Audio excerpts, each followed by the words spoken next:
ওম নমো শিৱায় নমো নমঃ মই জ্যোতিষ আচাৰ্য প্ৰসন্ন আৰ্য কৈ আছোঁ। আজি মই বাৰ্ষিক ৰাশিফল ছেশ্যনত ক'ব গৈ আছোঁ কন্যা ৰাশিৰ বিষয়ে, অৰ্থাৎ কন্যা ৰাশি জাতক জাতিকাসকলৰ বহাগৰ পৰা চতুলকে কেনেকুৱা যাব সেই বিষয়ে মই ক'ব গৈ আছোঁ। গতিকে ভিডিঅ'টো শেষলৈকে চাওক, লাইক ছাবস্ক্ৰাইব এণ্ড শ্বেয়াৰ কৰক যাতে অন্যজনেও ভিডিঅ'টো চাব উপকৃত হ'ব পাৰে। কন্যা ৰাশি প্ৰথম আখৰৰ নাম হ'ব প আৰু মধ্যমীয়া ঠ। নক্ষত্ৰপুঞ্জ হ'ব উত্তৰ ফাল্গুনী শেষৰ ৩ পদ, হস্তা নক্ষত্ৰৰ ৪ চৰণ, চিত্তা নক্ষত্ৰৰ প্ৰথম ২ চৰণ লৈ কন্যা ৰাশি গঠিত। কন্যা ৰাশিৰ উত্তৰ ফাল্গুনী নক্ষত্ৰৰ জাতক ব্যক্তিৰ নৰগণ হ'ব, গৰু অস্থি হ'ব, গৰু যোনিত জন্ম হয়। হস্তা নক্ষত্ৰত জাতক ব্যক্তিসকল দেৱগণ হ'ব, মহিষ অস্থি হ'ব আৰু মহিষ যোনি হ'ব। চিত্তা নক্ষত্ৰৰ দেৱাৰীগণ হ'ব, বাঘৰ অস্থি হ'ব, বাঘৰ যোনিত জন্ম হয়। কন্যা ৰাশিৰ জাতক নানামতি বিশিষ্ট হয়। এই ৰাশিৰ সৌম্য স্বভাৱ, স্থিৰ ৰাশি, যুগ্ম ৰাশি, সম ৰাশি, ধ্যাত্মক ৰাশি হয় আৰু শুদ্ধ জাতিভেদত পৰিব। বায়ুযোগ ধাতুকাল পুৰুষৰ কমৰ হয়, দক্ষিণ দিশৰ অধিপতি হয়। কন্যা ৰাশিৰ অধিপতি গ্ৰহ হ'ব বুধ আৰু দ্বিপদ ৰাশি হয়।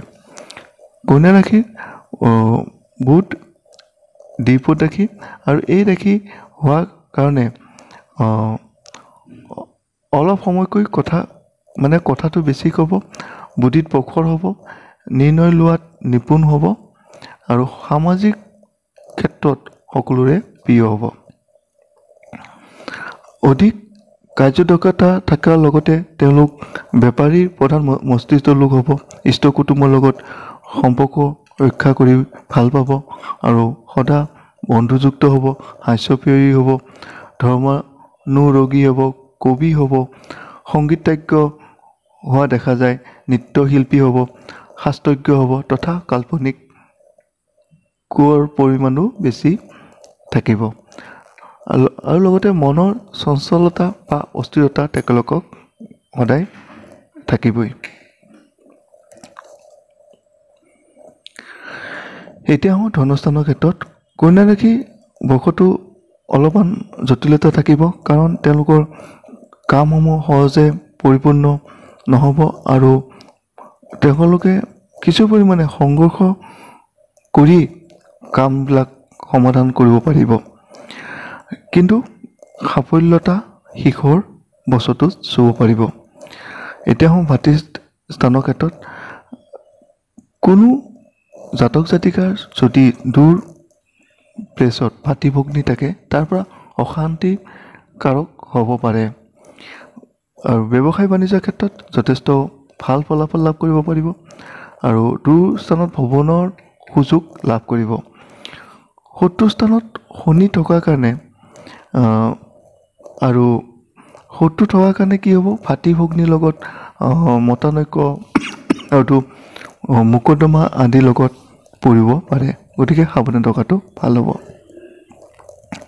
এতিয়া আহোঁ বন্ধু স্থানৰ ক্ষেত্ৰত। বন্ধু স্থানত ৰাহুৱে দৃষ্টি দি আছে, গতিকে ৰাহুৱে দৃষ্টি দি আছে আৰু সেই দৃষ্টি কাটিলৈকে দৃষ্টি দি দিব, গতিকে ভূমি ক্ৰয় বিক্ৰয় হওক বা কোনো বস্তু আদান প্ৰদান হওক কৰোঁতে অলপ সাৱধান হোৱাটো ভাল হ'ব, নহ'লে কিন্তু টকাসমূহ নাশ হোৱাৰ সম্ভাৱনা দেখা যায়।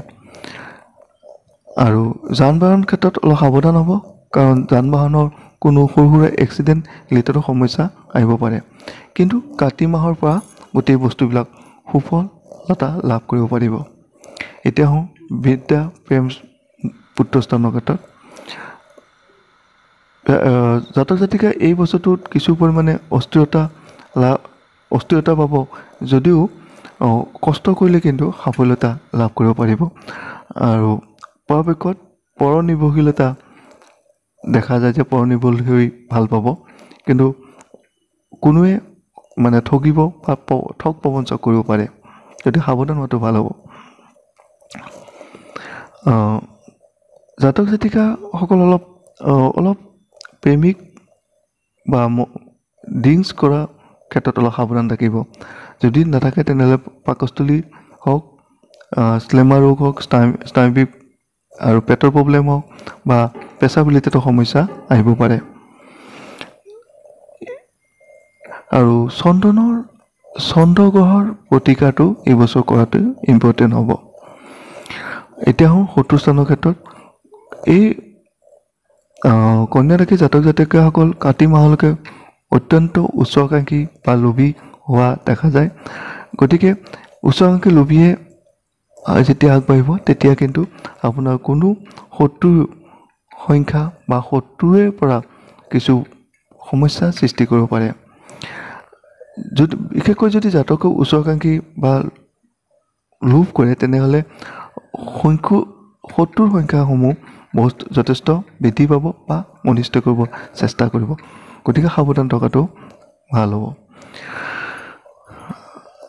দৈহিক ক্ষেত্ৰত বছৰটো অলপ অসুবিধাৰ সন্মুখীন হ'ব, কাৰণ কিছুমান নাৰ্ভ ৰিলেটেড প্ৰব্লেম আহিব, পেটৰ ৰিলেটেড সমস্যা আহিব।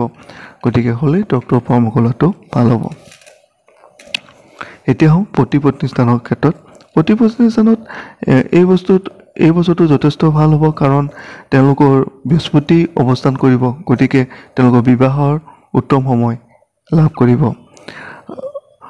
বহাগ মাহৰ পৰা মৃত্যু স্থানলৈকে বৃহস্পতি সঞ্চাৰ হোৱাৰ ফলত জাতক জাতিকাসকলৰ কিছু পৰিমাণে প্ৰথম ভাৱত বিবাহৰ সমস্যা থাকিলেও কিন্তু এই সমস্যাসমূহ দূৰ হৈ বিবাহপাশত আবদ্ধ হ'ব পাৰিব। ব্যৱসায় বাণিজ্যৰ ক্ষেত্ৰত কিন্তু অলপ সাৱধান হোৱাটো ভাল হ'ব, কাৰণ নিজৰ অমনোযোগিতাৰ কাৰণে কিছুমান সমস্যাৰ সন্মুখীন হ'ব পাৰে। যদি মন দিয়ে তেনেহ'লে তেওঁলোকৰ যিটো সাফল্যতা বা উন্নতি লাভ কৰিব পাৰিব। এতিয়া অষ্টম স্থানৰ ক্ষেত্ৰত কন্যা ৰাশি জাতক জাতিকাসকলৰ অষ্টম স্থানত ৰবি, বুধ, ৰাহু যুক্ত হৈছে।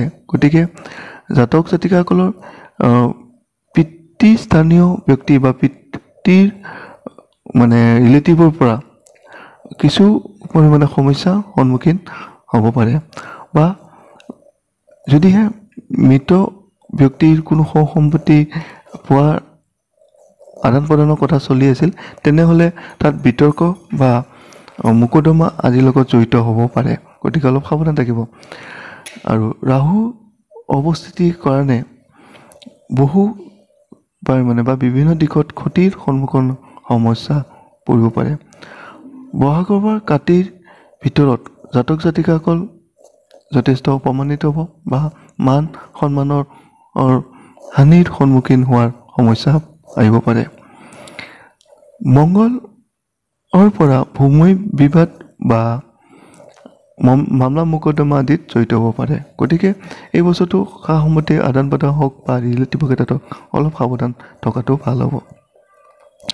এতিয়া ভাগ্যস্থানৰ ক্ষেত্ৰত। ভাগ্যস্থানৰ ক্ষেত্ৰত বৰ্ষাৰ মতে শুক্ৰ অৱস্থান কৰিব। গতিকে যথেষ্ট উৎসাহী হ'ব, শক্তিশালী হ'ব আৰু পৰাক্ৰমী হ'ব, বুদ্ধিমান হ'ব। তাৰ উপৰিও সৌন্দৰ্যপ্ৰিয় হ'ব আৰু প্লাছ টকা পইচাৰ ফ্ল' যিটো আছে সেইটো আহিব।